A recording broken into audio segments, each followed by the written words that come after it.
부활과 승천을 통한 시련인데, 부활은 영원한 하나님께로 가시기 위해서 옷을 갈아입는 거고요.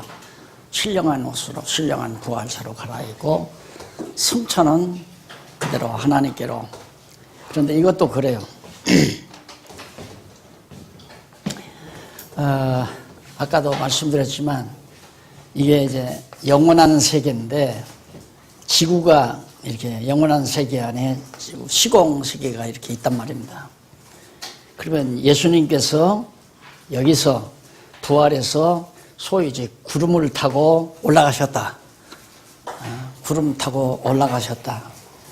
이런 것들이 자꾸 이제 그 과학자들의 눈에는 거슬리는 거예요. 그리고 또 우리들의 입장에서 보아도 어떤 만화 같기도 하고, 그런데 이게 아직도 이게 다 계십니다. 부활하고 승천하는 것도. 지난번에도 말씀드렸지만 도마가 의심을 하니까 예수님께서 내 손을 만져보라고 그랬어요. 이렇게 손을 만져보니까 못자국이 그냥 있거든요. 아, 그러니까 진짜 예수님인가 보다. 옆구리도 만져보라. 옆구리 창자국이 그냥 있단 말입니다. 그러면 예를 들면 이 세상에 불구로 태어났어요. 팔이 하나 없는 사람으로 만약에 태어났다. 그러면 예수 믿고 살다가 죽었다 부활했는데 팔이 없는 사람으로 태어나는가? 부활하는가? 제가 그 목사님들하고 한때 그 신앙연구원이라고 해서 할 때 그런 주제를 냈어요. 한번 연구해 봐라. 나올 리가 있어요? 해답이 나오겠느냐? 이거 해답이 못 나오죠. 예. 그렇게 하지 아니하면 전달이 안 돼요. 예를 들어서 나는 한국말밖에 못하거든요. 그런데 미국 사람이 와서 성경의 기가 막힌 내용들을 영어로 다 했다. 나한테 전달이 안 되잖아요. 그럴 때에는 하나님께서 나에게 방언의 은사를 주어서 영어로 말을 해도 내가 다 알아듣도록 하는 과학을 초월한 비과학적인 방법이죠. 그렇게 역사해서 내가 알아듣도록 하는 게 그게 오순절이에요. 그러니까 도마가 믿지 아니하니까 믿게 하려면 계시를 해야 한단 말입니다. 계시를 하는데 그냥 무조건 내가 예수야 인마 왜 안 믿어? 도마한테 넌 왜 그렇게 의심이 많아? 내가 예수야. 너 못 봐? 봐. 내가 예수다. 안 믿으니까 믿게 하기 위해서 계시 방법으로 손 만져봐라. 그러니까 못자국이 있어요. 진짜 예수님 살아났구나. 그렇게 생각이 유치하니까 유치한 방법으로 도마에게 믿게 하시는 계시 방편이지, 부활체가 정말 흉터가 있으면 흉터로 살아난다. 만약에 이단 부활을 할 때에도 지금 나처럼 이렇게 키가 적게 태어나면 저 양대근 장로한테 늘 무시당하죠. 양대근 장로가 키가 크다고 날 그걸 무시하는 것 같아가지고. 그거 아니다 이 말이에요. 상관없어요. 부활체는 크나 작으나 상관없어요. 어린아이와 같아야 큰 자라고 그러잖아요. 엽전 과부의 엽전 하나가 부자의 많은 돈보다도 더 많다고 그러고, 적다 많다의 개념도 달라지고, 멀다 가깝다의 개념도 달라지고, 크다 작다의 개념도 달라지고, 좋다 나쁘다의 개념도 달라지고, 전부 다 바뀌어지는 거란 말입니다. 그러니까 예수님이 부활한 것은 영원한 세계로 가시기 위한, 하나님께로 가기 위한, 영원한 세계는 부활체를 해야 되니까, 부활체만이 영원한 거니까. 마리아 몸에서 낳은 육신은 한계가 있잖아요. 오래 살아봤댔자 7, 80년밖에 안 된단 말입니다. 그러니까 영원한 몸으로 갈아입고 이제 하늘로 승천했다. 그럼 우리는 보통 하늘하면 우이라고 생각해요. 우가. 이쪽이 위에다. 내가 호주에 가서 한 달여 동안 한번 내일생 휴가를 보낸 적이 있는데, 이제 제 아내가 좀 안 좋은 질환 때문에 다행히 거기 가가지고 왔어요. 정말. 그런데 가서 보니까 거기는 북쪽이 남쪽이야. 그러니까 북향집을 지어야 해가 잘 들어와요. 실제로 내가 그걸 경험을 했으니까. 우리는 남양집이 해가 잘 들어온다고만 생각하잖아요. 근데 자꾸 이쪽은 위고 여기는 아래다 이거야. 아래는 여기고 위에는 여기다. 이런 개념을 가지고 있는 우리들에게 계시를 위해서는 하늘은 위라고 생각하잖아요. 그러니까 위로 가셨다. 아니, 지구가 이렇게 생기는데 내가 여기에 지금 이쪽에 살고 있다. 위로 갔다면 이쪽으로 가야 위로 갈 거 아니에요. 그렇죠? 여기에서 보면 이쪽으로 가야 위로 갈 거고. 그러니까 위다 아래다 하는 개념도 계시를 위한 하나의 용법이지, 그것이 전 우주적인 거시 세계에서의 우아래를 말하는 건 아니다. 그러니까 하늘로 구름 타고 올라가셨다. 진짜 구름을 타고 올라가는 걸 봐야 성취했다는 거 알 거 아니에요. 갑자기 부활의 몸은 보일 수도 있고 안 보일 수도 있거든요. 우리의 눈으로 볼 수도 있고 안 보일 수도 있고. 그러면 갑자기 계시다가 안 보이고 없어졌다. 안 보인단 말이에요.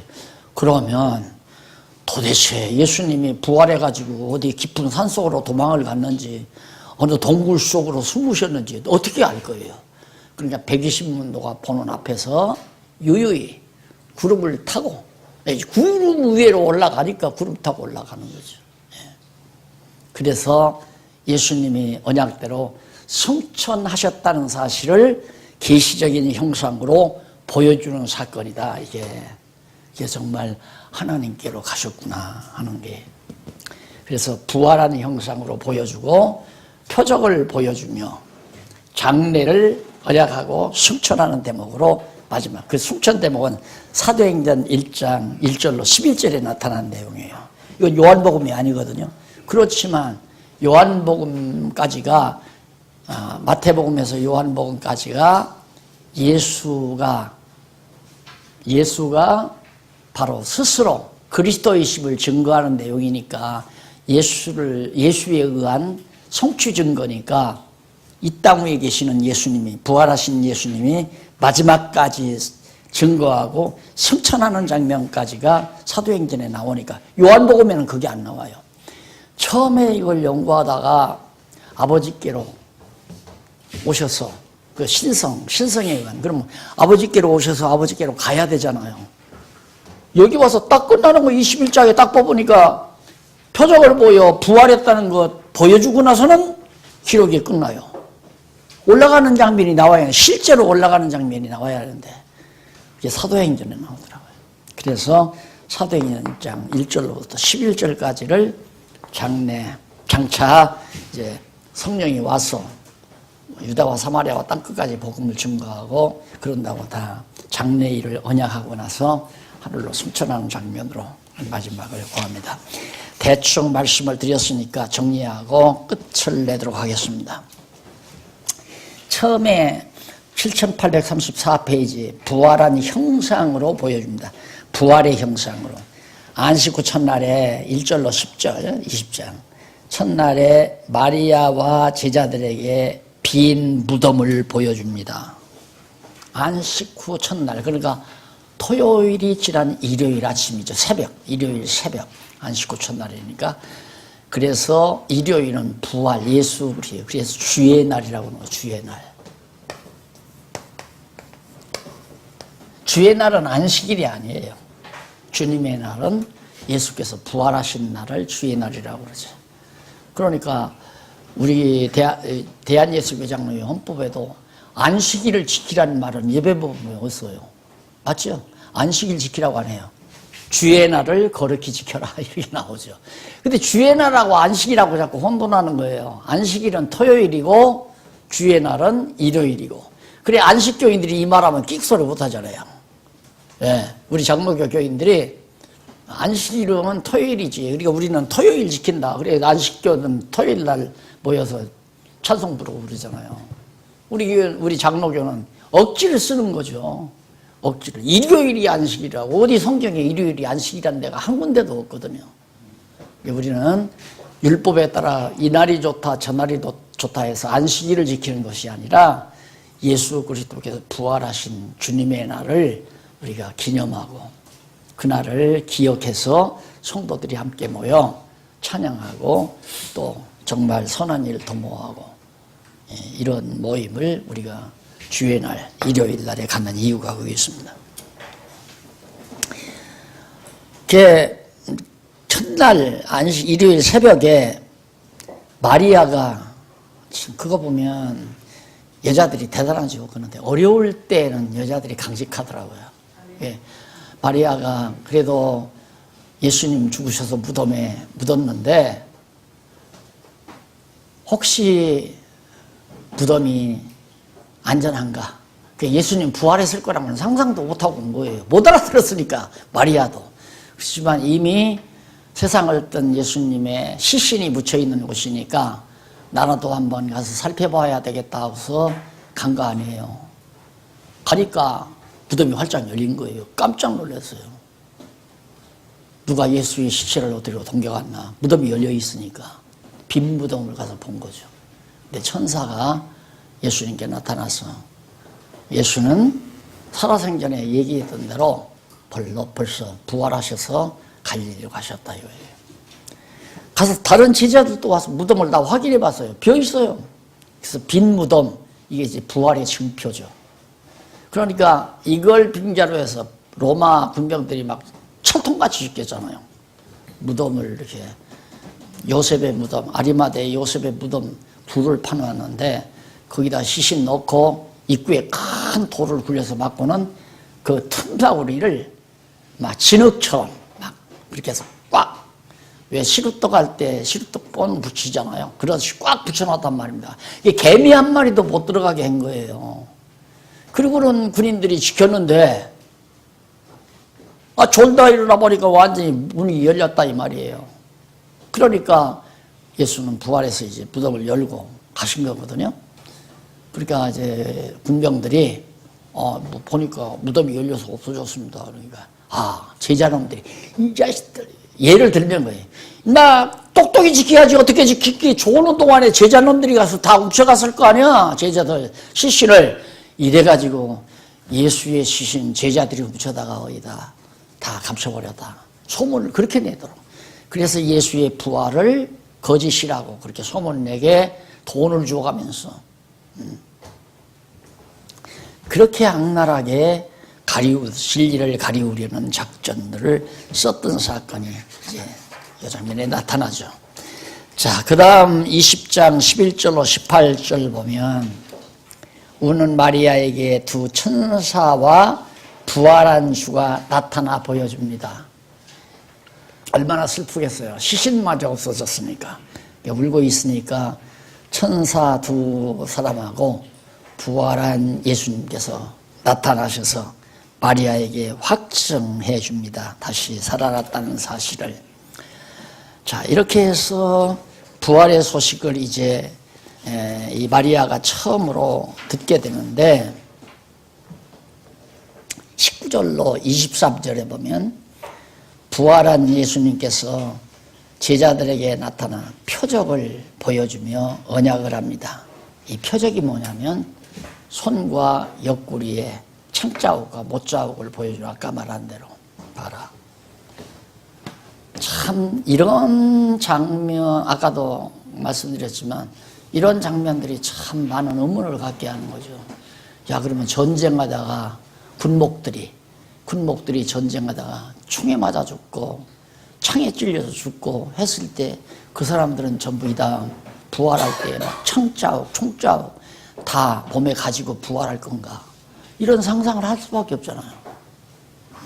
근데 그것이 아니고 표적이다. 거듭 표적.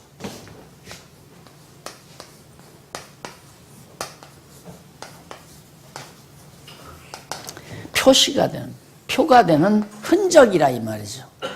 부활했다고는 확실한 표적이다. 분명히 예수님 옆구리 창자국을 받으실 때 물과 피가 쏟아졌다고 그랬잖아요. 원래 운명을 하지 아니하면 사람이 숨이 거두어지지 아니하면 피가 흐른답니다. 아직 목숨이 있을 때에는 상처가 나면 피만 흐른다는 거예요. 그런데 일단 목숨이 거두어져 버리면 피와 물이 싹 갈라집니다. 피와 물이 따로. 그러니까 예수님 옆구리 창자국을 받으실 때 물 흐르고 피가 흐르고 피와 물이 따로 분류해서 내렸다는 얘기 아니에요. 운명했다는 확증이죠. 그렇게 운명을 해서 분명히 무덤에다가 장사를 지냈는데 예수님이 다시 살아났다니까 정말 믿기가 어렵잖아요.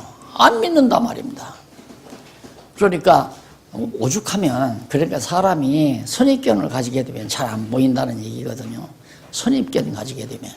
그러니까 노름쟁이들이, 야바우꾼들이 뭐 서울역 앞이나 뭐 거리에서 이렇게 막 이렇게 하잖아요. 그래서 하는 건 사람 눈을 속이거든요. 요거로 딱. 이거 찾으면 된다. 우리 거기에 집중하게 하는 동안 벌써 이쪽에서는 딴짓한다 이 말입니다. 이것 보느라고 이걸 못 보는 거예요. 그러듯이 예수님 죽었다고 한번 딱 결정해서 사고를 하니까 예수님, 진짜 예수님이 나타나도 예수님으로 안 보이는 거죠. 못 봐요. 갈릴리 호숫가에서 금을 오른편에 던지라. 그때도 몰라요. 고기가 잔뜩 잡혔는데도 몰라요. 나중에야 예수님을 알아보잖아요. 그러니까 이 당시에도 도마가 안 믿었다고 하는 것은 당연한 거죠. 이미 예수님 죽어서 무덤에 묻혔는데 어떻게 다시 살아나. 이건 과학적인, 상식적인 얘기 아니에요? 그러니까 예수님께서 표적을 보여주면서 나 살아났다 봐라. 너 못자국 여기 있지 않느냐. 그리고 청자국 여기 있고.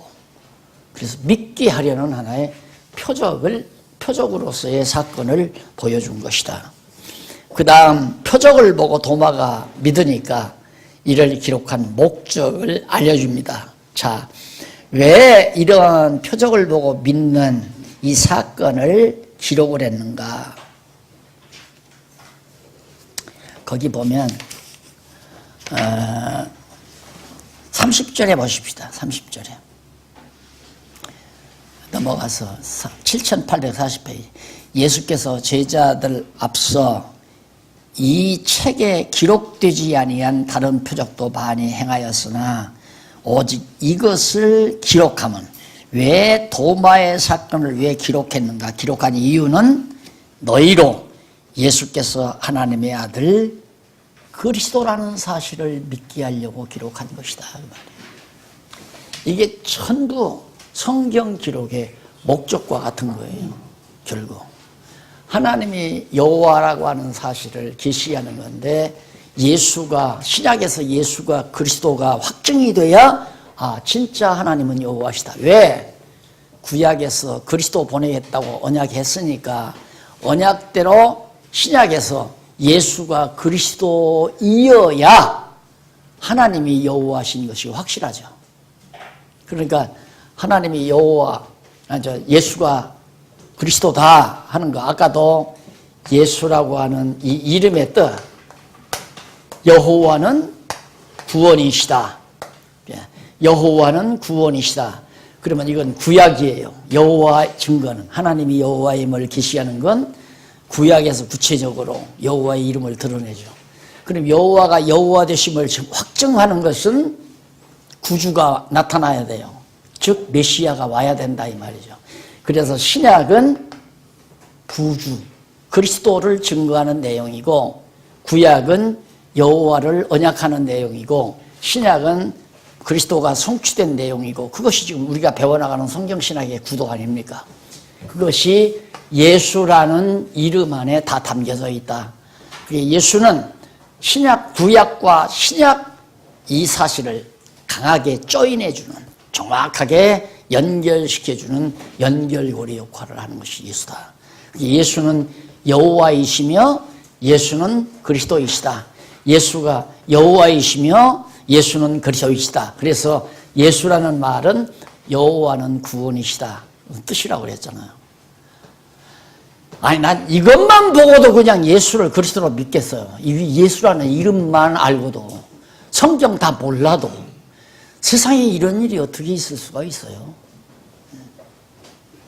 그래서 이것을 입증하기 위해서 예수님이 도마한테 손 보여주고 옆구리 보여주는 것도 예수님이 행하신 일이 너무너무 많죠. 너무 많은데 그 많은 거 다 안 기록했다 할지라도 이 표적만은, 손을 보여주고 옆구리 보여준 이 표적만을 이렇게 기록하는 이유가 뭐냐면 예수를 그리스도로 믿게 하기 위해서 기록한 것이다. 그러니 신약 성경은 예수가 그리스도라고 하는 걸 믿게 하기 위해서 기록했다는 건 더 말할 거 없잖아요. 더구나 복음서는 더 말할 것도 없고, 복음서는 예수님 스스로가 내가 그리스도다 이걸 증거하는 것이 마태, 마가, 누가, 요한복음이니까 성경 가르치기가 얼마나 쉬우냐 그 말이에요. 너무 쉽잖아요. 성경의 내용을 갖고 왜 이런 내용이 있었느냐 하면 예수님이 그리스도라는 것을 알려주기 위해서입니다. 그래서 우리는 예수를 그리스도로 믿게 되는 겁니다. 그러니 우리가 예수를 그리스도로 믿는 믿음은 진리입니다. 거짓이 아니고 올바른 것이고 진실하신 것이고 참으로 복된 것이고 아무나 예수를 그리스도로 믿는 게 아니잖아요. 이것이 정말 성경이 가르쳐주는 놀라운 진리의 핵심이죠. 자, 그 다음에 이제 두 번째로 표적을 보여 분부하는 내용이 나오죠. 표적을 보여서. 거기 보면 21장 1절로 6절 7842페이지. 고기 잡는 제자들로 많이 잡기 위한 부활의 표적을 보여줍니다. 이것도 역시 표적이에요. 안 믿으니까. 그래서 이미 예수님께서 도마에게 말한 다음에 갈릴리 호숫가로 약속대로 갈릴리로 가셨잖아요. 가서 보니까 베드로 이미 제가 3년 동안 따라다녔으면 배웠으면 예수님이 말씀한 대로 세 번째가 다 굴기 전에 부인했단 말입니다. 그러면 그때쯤은 어느 산 골짜기에 들어갔든가 동물 속에 들어가서 펑펑 울어야죠. 안 그래요? 그런데 닭이 꼬껴하고 울으니까 그때 찔끔 눈물 좀 흘리고 나서 가서 고기 잡아서 잘 먹고 잘 살라고 그 짓을 해. 참 이해가 안 가죠. 어떤 때는. 펑펑 울어야 한단 말입니다. 근데 왜 그렇게 안 했느냐. 이미 끝났으니까 이미. 그러니까 베드로는 예수가 부활한다는 거 전혀 기대를 안 하는 거죠. 그러면 예수님이 말씀대로 다 굴기 전에 부인을 했으면 아유 예수님이 어떻게 말씀대로 이렇게 이루어지나.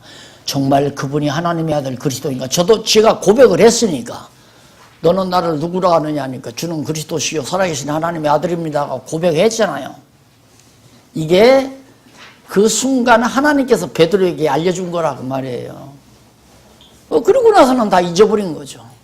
이 그리스도라면 다시 부활한다는 걸 믿어야 되는데 안 믿고 가서 고기를 잡고 있기 때문에 예수님께서 밤새껏 여러분 평생 고기만 잡고 산 사람인데 갈릴리 바다 다 알 거 아닙니까? 어디에는 고기가 잘 모이고 어느 시점에는 어디에 고기가 몰려 있고 어느 달밤에는 어느 쪽에 어느 숲부근에 고기가 몰려 있으라 훤하게 다 알 거란 말입니다.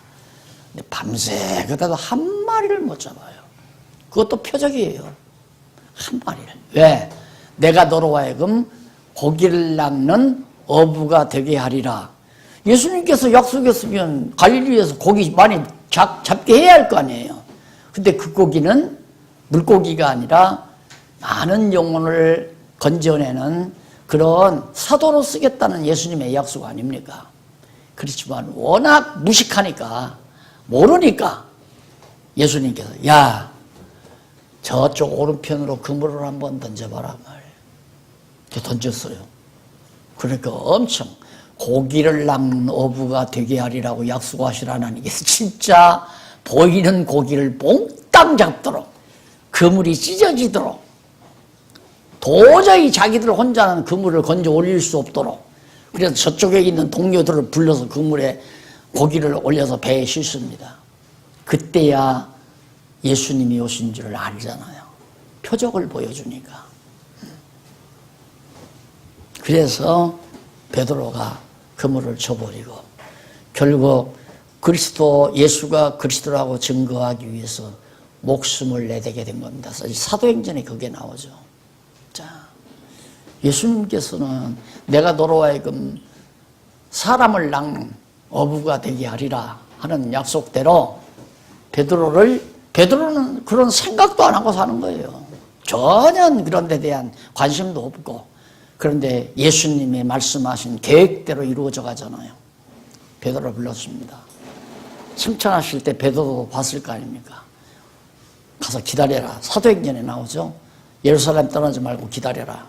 약속한 성령을 내가 보내겠다. 그러니까 예루살렘에서 기도하면서 기다렸기 때문에 성령이 임한 게 아니라 오순절주의자들은 그렇게 가르치죠. 모여서 열심히 기도하니까 성령이 임했다. 그러니까 우리들도 열심히 모여서 기도 열심히 하면 성령이 임한다. 그게 완전히 거꾸로 얘기하는 거죠. 예수님께서 성령을 보내기로 약속을 했으니까 몇 날이 못 돼요. 그 몇 날이 왜 몇 날인가? 6월절에 예수님이 죽으셨으니까 6월절 후에 일해가 7번 지나면 77절이죠. 77절이 맥추절이에요. 그러니까 오순절이 맥추절이에요. 이게 오순이란 말은 5번의 열흘이 5번 지나간다 이 말이죠. 그래서 오순절이거든요. 그리고 77이 49 아닙니까? 6월절 지나고 77이 49일째 바로 그게 맥추절이니까 그때가 바로 오순절 날 성령이 임한다. 왜? 첫 열매 거두기 위해서. 성령이 임해가지고 첫째 열매를 거두는 날이거든요. 그러니까 맥추절이라는 건 그 해의 첫 열매를 거두어드리는 절기 아닙니까? 그래서 오순절에 이제 약속대로 구약에서 언약된 대로 성령을 보낼 테니까 떠나지 말고 그냥 예루살렘에 모여 있으라 그 말이거든요. 그러니까 예수님의 말씀 믿고 가서 예루살렘에 안 떠나고 모여서들 모이면 자연히 기도할 거 아니에요. 왜? 예수님께서 기도하라고 그랬으니까. 구하면 내가 준다고. 그러니까 예수님이 언약한 성령이 임하기를 간절히 구하면서 기다리고 있으니까 약속한 날짜에 성령이 임한 거예요. 그런데 그걸 거꾸로 뒤집어서 우리가 많이 모여서 열심히 기도하면 성령이 임한다. 이런 공식을 만들어 가지고 한국교회를 한동안 발칵 뒤집어 놨잖아요. 그게 모두가 다 잘못된 거죠. 그래서 이제 예수님께서 베드로를 그렇게 표적을 보여주시고 그 다음에 21장 7절로 14절에 보면 고기 잡은 제자들과 조반을 먹는 부활의 표적을 보여줍니다. 고기를 잡으니까 고기 가져라고 해서 고기를 굽습니다. 그래서 아침을 먹어야 되잖아요. 새벽에 부활하셔서 갈릴리에 나타나셨으니까 같이 먹어야 되잖아요. 그래서 내가 이 장면을 보고도 야, 부활한 예수님이 고기를 생선을 구워서 잡수셨다. 그래서 내가 그 목사님들 연구할 때 과제를 냈다고 그러잖아요. 자, 부활하신 예수님이 생선을 잡수는데 화장실에 갔겠는가 안 갔겠는가. 만약에 화장실에 가셨다면 천국에도 화장실이 있겠는가 없겠는가 한번 연구해 볼래요. 그 과제를 받아가지고 죽고는 이제 나는 잠자리 잘 시간이 돼서 그냥 잠을 자는 거예요. 새벽 2시나 거의 됐는데 와서 문을 두들겨요. 왜 누군가 하고 열어줬더니만 목사님 2번이 들어와요. 지금 우리 하나도 잠 못 자고 있습니다. 목사님 한 번만 좀 말씀해 달라고. 도저히 이대로는 잠을 못 자겠다는 거예요. 이게 해결이 안 되니까 그럴 거 아니에요.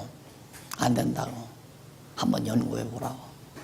그리고는 2달 있어야 모이거든요. 2달이 있어야. 2달 만에 한 번씩 모이니까. 2달 후에 왔는데도 아무도 해답을 못해요. 그래서 너무 간단하잖아요. 표적이거든요. 표적. 다시 살았다고 하는 표적. 살았으면 뭘 먹어야 산 것으로 알지. 먹었는데 하나도 안 먹고 가만히 있다면 그냥 어떤 환상이 나타난 걸로 알죠. 그냥 먹고 그 다음 화장실 갔다는 얘기는 성경에 없어요. 먹었으면 가야지요. 서령도 안 가더라도 상관이 없어요. 안 가더라도. 왜? 다 그것이.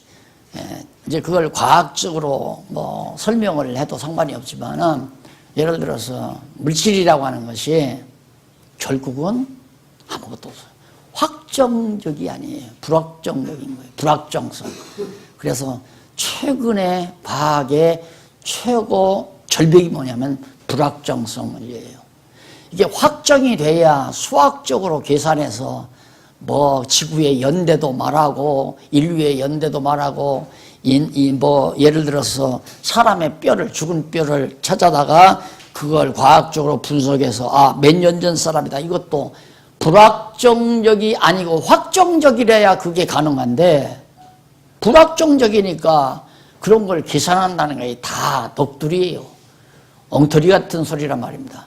그런데 일반 대중들은 그걸 잘 모르잖아요. 모르니까 45억 년에도 그 많은 인류가 있을 것 같다 이렇게 생각해요. 지구가 45억 년 이러니까.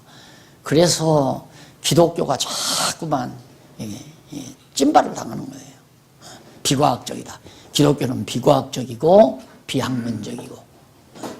이래서 이제 비과학적이라는 말은 거짓말이라는 얘기고, 신화라는 얘기고, 설화라는 얘기고. 그래서 문서설이 생기는 거 아니에요. 성경은 신화나 설화들을 주워 모은 것이다. 역사적 사실이 아니다 이거예요. 이것이 바로 성서 비판론자들, 성서를 비평하는 성서 비평론자들의 주장이란 말입니다. 이거 박살 내야 되잖아요. 이거 박살 내는 것이 바로 우리들이 첫째 임무예요. 최고의 임무.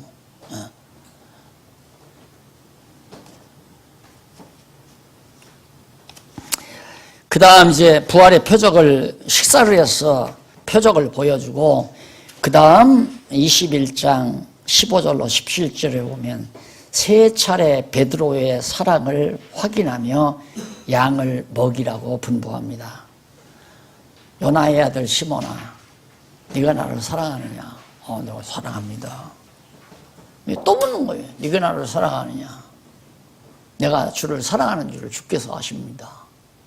또 물어요. 네가 나를 사랑하느냐? 주께서 아십니다. 너 내 양을 치라. 내 양을 치라 이 말이에요. 치라. 치라. 이 치자를 다스릴 치자로 이해를 하더라고요. 어느 총회장을 지나신 분이, 목사님들이 모였는데 설교 제목을, 설교 본문을 세 가지 예수님께서 베드로에게 확인하는, 네가 나를 사랑하느냐 이걸 보면서 치라. 그러니까 우리가 교회를 잘 다스려야 된다 이거예요. 정치를 해서. 맞는 얘기입니까? 친다는 말과 이게 다스릴 지자입니까? 이건 우리말이에요. 치라는 말은 길러라 이 말이에요. 내 양을 길러라. 그러니까 베드로가 예수님을 3번이나 부인했잖아요. 그래서 3번 부인하니까 너는 3번 확인해야 한다. 그래서 3번을 물으셨는지는 모르지만 거듭거듭 물었는데 베드로의 대답은 점점 약화되어 가지고, 처음에는 네가 나를 사랑하느냐 그러니까 성급하게 네, 내가 주를 사랑합니다. 그 다음에서 거기 보면 다 나옵니다. 그 밑에 한번 잠깐 보고 넘어가십시다. 7845페이지 그 본문, 성경 본문 말고 해설 보십시다. 해설 세 번째 줄. 제자들이 줄 바꾼데, 제자들이 아침을 먹은 후에 예수께서 시몬 베드로에게 요한의 아들 시몬아, 네가 이 사람들보다 나를 더 사랑하느냐라고 물으셨다. 여기 사랑하느냐라는 말은 헬라어 기본형으로 아가파오 하느냐라고 물어요. 아가파오 하느냐. 이는 사회적이나 도덕적인 공적 입장에서 사랑한다는 뜻으로 절대적인 사랑을 의미하는 말입니다. 그러니까 하나님과의 관계에서 사랑을 표현할 때는 아가파오 이런데, 네가 변함없는 절대적 사랑을 할 수 있느냐 하느냐라고 물은 거죠. 그래서 했고 그 다음 베드로는 전에 다 예수님을 버릴지라도 자기는 그렇지 않겠나이다.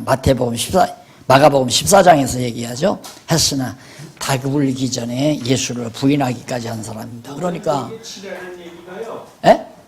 그 치라고 양내알 치라는 얘기가 영어 성경에는 케어로 되어 있네. 돌보라고. 치라는 말이 이게 맞다고요? 네, 그 케어로 되어 있어요. 돌보라. 그러니까 돌보라. 그러니까 아까 기르라는 말을 기르라는 말을 왜 쓰겠잖아요. 이 치란 말은 기르라 그 말이에요. 기르라. 네, 그 뜻이 되겠어요. 케어라고. 통치하는 게 아니고 케어. 아 그러니까 말씀하셨다고요. 네, 돌보라. 기르라고 말씀하셨어요. 내가 말했잖아요. 내가 맞은 얘기지. 아, 영어로 보면은 케어라고 그렇게 돼 있다. 아니 내가 틀린 줄 알고 막 식은땀이 쫙 내리네. 회장님하고 이 어르신하고 말을 잘 안 하더라고요. 그 다음 이제 넘어가서 46페이지에 보면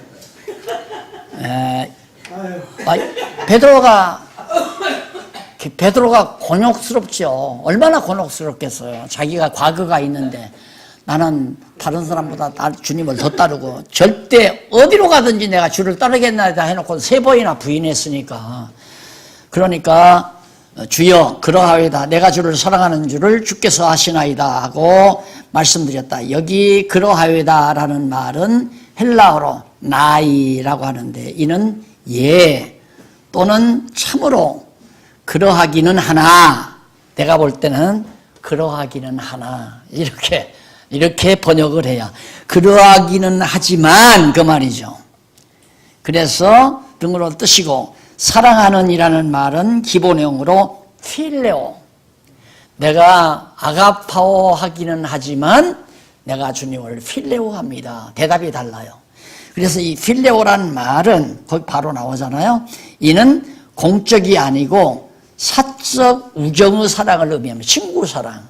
내가 주님을 내가 그러하기는 하지만 정말 공적으로 절대 불변의 사랑을 하기는 하지만은 그러나 내가 친구로서의 필레오 합니다. 라고 대답을 약화시키는 거예요. 그리고 나서 왜냐하면 비록 만큼 등의 뜻입니다. 그 왜 호티란 말 하는 줄이란 말은 호티라고 하는데 이는 때문에 또는 왜냐하면 비록 만큼 등의 뜻인데 따라서 본문은 주여 그러하기는 하지만 내가 주를 사랑하는 만큼 주께서 아시나이다라고 번역을 해야 된다. 그런 얘기입니다. 다시 말하면 베드로가 전에 주를 위하여 목숨을 버리겠다. 요한복음 13장. 당돌하게 말할 때처럼 예 그렇습니다라고 주님하고 대답한 것이 아니에요. 우리가 떨리는 거죠. 조심스럽게. 그래서 거기에 뒤에 이제 밑에서부터 10번째 줄 되는 것 같습니다. 밑에서 8번째, 9번째 거기 나오네요. 9번째 앞부분에 보면 그러자 예수께서는 내 양을 치라고 하셨는데 이는 예수께서 베드로의 예수님에 대한 사랑의 정도와는 무관하게 성도를 돌보라고 분부하신 것이다. 돌보아서 기르라는 얘기죠. 그냥 통치자로서 권력 가지고 다스리라는 얘기가 아니라. 자, 그렇게 해서 이제 확인한 다음 예수님께서 또 묻잖아요. 베드로가 근심하여 왜 자꾸 예수님이 또 네가 나를 사랑하느냐라고 물으니까 예수님은 근심스럽죠. 조심스럽게 대답을 해. 또 물으니까.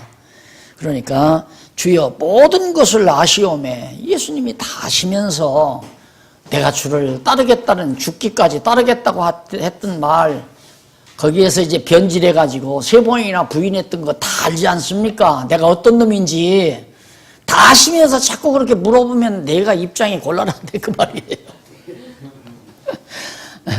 주께서 아시나이다 하고 말씀드렸다. 다시 말하면 예수님은 모르시는 것이 없으므로 베드로 자신이 예수님을 어느 정도 사랑하는지를 다 알고 계시다는 뜻으로 말씀드렸는데 그러자 예수께서 내 양을 먹이라 그러잖아요. 먹이라. 그러니까 이 치란 말이 다스리란 말이 아닌 게 분명하죠. 치라, 길러라, 먹여라, 먹여 길러라. 오늘 우리가 한 일은 성경 말씀을 생명의 양식에 꼬린 성경 말씀을 성도들에게 먹여서 신앙적으로 자라게 하는 것이 오늘 우리가 할 일이라는 거예요. 그런데 요즘에는 이제 정치가 난무하죠. 정치가. 그래서 우리 참 박 목사님이 그래도 교회 이만큼 터전을 닦고 놓으셨는데 총회 정치 안 하시는 게 참 이뻐요. 어떤 때 보면. 어떤 때 보면이 아니라 할 만도 하거든요. 이 정도 되면 총회 활동하면 금방 훌륭한 총회장님이 동생처럼 여기고 내가 길러줄게 하면 이 다음 총회장 되죠.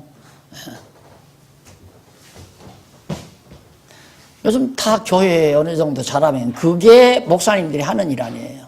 정치하는 게. 자, 그 다음 21장 18절로 25절에 보면 베드로의 죽음의 모습을 예언하여 주를 따르라고 분부합니다. 여기가 좀 야박하잖아요. 베드로가 장차 예수가 그리스도라고 증거하다가 어떻게 죽을 것을 미리 말해줘 버려요. 네가 원치 않는 것에 붙들려 가서 너 죽임을 당한다 이거죠. 피살 나간다는 얘기예요. 그 예수님이 그런 얘기를 베드로에게 왜 해줘요? 베드로가 그 말 들으면 얼마나 낙심이 되겠어요. 그런데 해주는 이유는 그렇게 돼도 너 낙심하지 말고 이것이 하나님의 정하신 뜻이니까 내가 미리 알려주니까 그렇게 안 되는 것이 도리어 잘못된 거죠. 그렇게 돼야죠. 그래서 베드로에게 미리 알려줬기 때문에 그 다음 베드로가 사도행전에 보면 오순절 성령 받고 그가 감옥에 갇히잖아요. 예수가 그리스도라 너희가 죽인 십자가에 죽인 예수가 3일 만에 부활했다 이 말을 막 예루살렘 거리에서 막 예루살렘에서 외치니까 하루에 3,000명 5,000명 막 돌아오니까 산헤드린 공의원들이 얼마나 막 불안했겠어요. 그래서 베드로를 잡아 죽이려고 그 베드로 잡아다가 딱 감옥에 가둬놓고는 그 있던 날 꺼내서 또 우리가 부탁하는 대로 하면 놔주겠다. 뭐냐 그러니까 또 예수 부활했다는 말 그 말만 하지 말라 이 말이에요. 예수가 그리스도라는 말 하지 말라 그 말이죠. 그러니까 내가 너들 말 듣는 게 옳으냐 하나님 말씀 듣는 게 옳으냐 난 하나님 말씀대로 죽었다 부활하신 예수가 그리스도라고 그거 전한다. 그러니까 할 수 없이 만약에 베드로를 다시 감옥에 가두어 놨다가는 하루에 3,000명 5,000명 돌아오는 무리들 그게 그 무리뿐이겠습니까? 많은 무리들 미녀가 그러니까 촛불 집회가 일어날까 봐서 겁나서 도와준 거죠. 그러니까 베드로가 나와서 막 목숨 내걸고 예수가 베드로의 설교는 간단히 거예요. 구약 성경을 다 간단하게 요약 정리해서 바로 너희가 십자가에 죽인 그 예수가 누구냐면 구주 그리스도다. 이거 증거한 거예요. 그러니까 이것대로 그대로 베드로의 설교가 짜스트로 맞아 떨어지는 거죠. 그게 성경 강론은 꼭 이렇게 해야 된다. 여호와께서 언약하신 대로 예수가 와서 막 하나님 나라를 이루고 그 언약을 이루어준 그리스도가 바로 예수다. 이거 증거하는 게 바로 우리들의 성경 전체 내용의 윤곽이에요. 요대로. 그러니까 예수 이름 하나만 올바로 알아도 성경이 관통되는 거죠. 그냥 창세기부터 요한계시록까지. 예수라고 하는 이름 안에는 창세기부터 요한계시록까지의 모든 내용을 다 함축하고 있다. 이렇게 이해하시면 됩니다. 그 다음 이제 마지막으로 장래 언약하고 승천하는 대목이 사도행전 1장 1절로 11절에 나옵니다. 1절로 5절까지 보면 약속대로 임한 성령에 의해 세례를 받게 될 것을 언약을 하죠. 자, 성령 세례죠. 그러니까 분명히 예수님은 성령으로 세례를 주라고 그랬거든요. 세례요한도 나는 물로 세례를 주고 하니와 내 뒤에 오시는 이는 불과 성령으로 세례를 준다. 불로 세례를 준다는 것은 이미 십자가에 못 박혀 죽으심으로 바로 성령을 보내가지고 세례를 준다. 그 말 아니에요. 그런데 우리가 모여서 막 뜨겁게 기도할 때 등골이 막 화끈하는 거야. 이게 불세례다 이거예요. 그러니까 성경을 자기들 멋대로 다 해석하는 거거든요.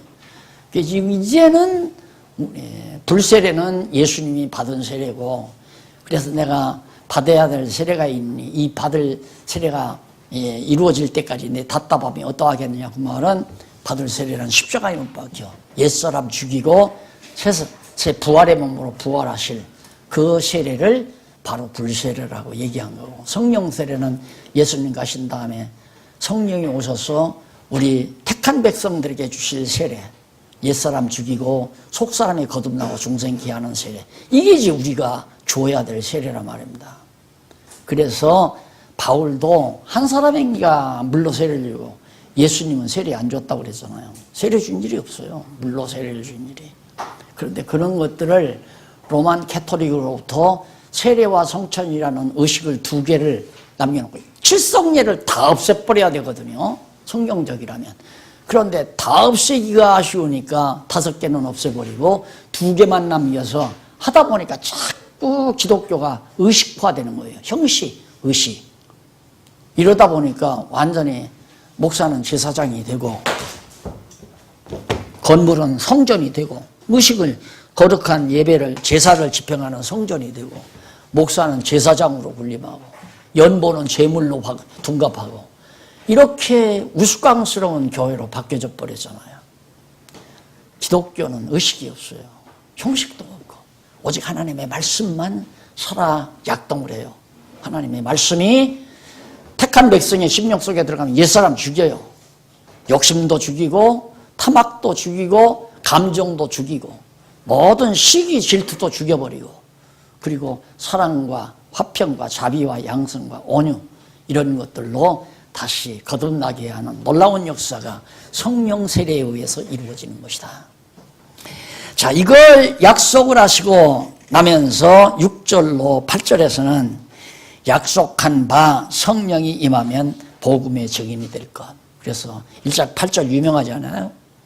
성령이 너희에게 임하시면 너희가 권능을 얻고 권능을 받고 유다와 사마리아와 예루살렘과 유다와 사마리아와 땅끝까지 이르러, 여기서 매우 중요한 게 뭐냐면 내 증인,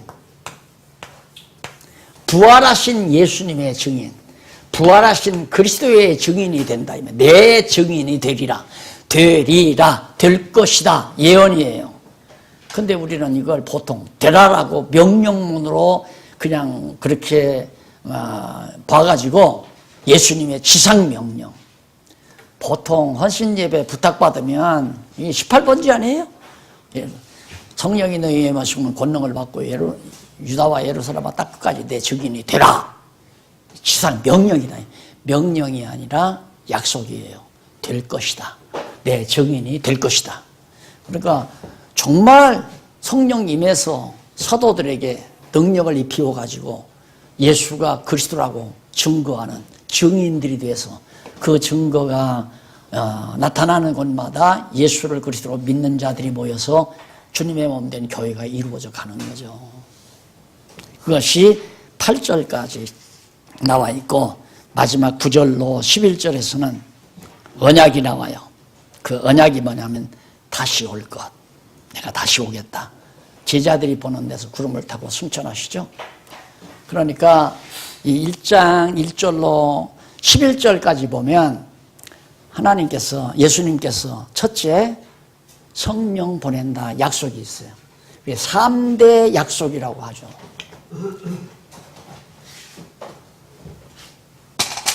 예수님의 세 가지 언약. 첫째, 성령 강림.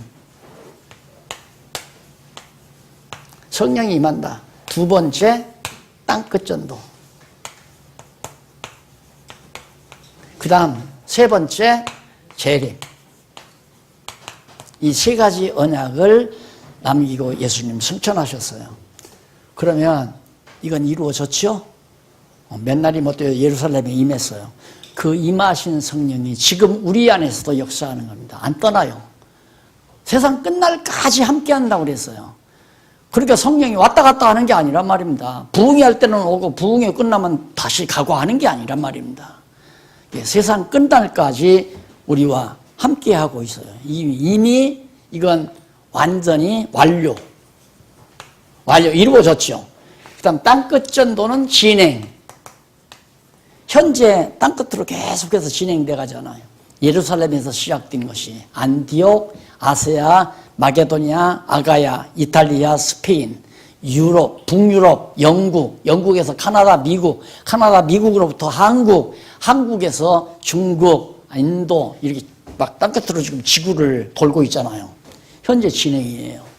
그래서 아까 김정은이 아무리 난리를 쳐도 한국교회 봐주실 것 같다는 예감이 자꾸 든다. 예언하는 건 아닙니다.